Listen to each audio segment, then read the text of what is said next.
La petite ville de Rodez met la dernière touche à son grand musée Soulages qui doit ouvrir fin mai. Le bâtiment en acier brut doit accueillir les 500 œuvres que l'artiste a données à sa ville natale. Voulu par une municipalité de droite, cet équipement culturel a finalement été réalisé par un maire de gauche qui était dans l'opposition au moment où le choix a été fait. Ce qui était extraordinaire, c'est que dans les deux camps, à droite comme à gauche, il y avait les pour et les contre. Il n'y avait pas de clivage politique sur la construction du musée.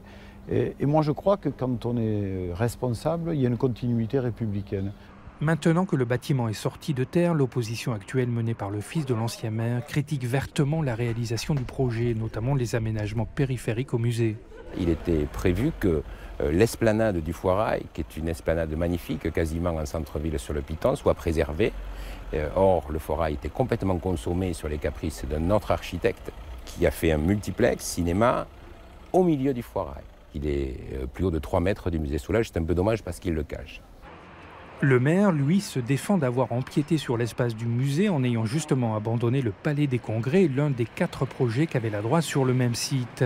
Concernant les retombées économiques du musée Soulages, tête de proue de la campagne des socialistes, la droite dénonce l'impréparation de la ville pour accueillir les futurs visiteurs. C'est un atout économique incontestable qui fera derrière de l'activité économique, donc de l'emploi, donc du pouvoir d'achat. Aujourd'hui, vous avez 11 millions de nuitées touristiques dans l'Aveyron. Rodez ne représente même pas 2%. S'imaginer simplement que lorsqu'on ouvre un musée, tout à coup des quarts de touristes japonais débarquent spontanément, c'est une vue de l'esprit.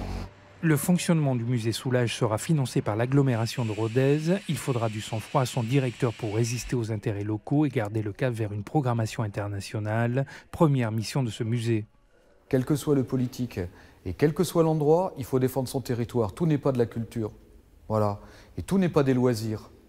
Mais en politique, au niveau local plus encore qu'au niveau national, c'est la rue qui décide. Et sur ce point, la mission des élus semble bien difficile, tant l'œuvre de l'enfant du pays et de son musée partagent les Aveyronnais en 2 camps bien distincts.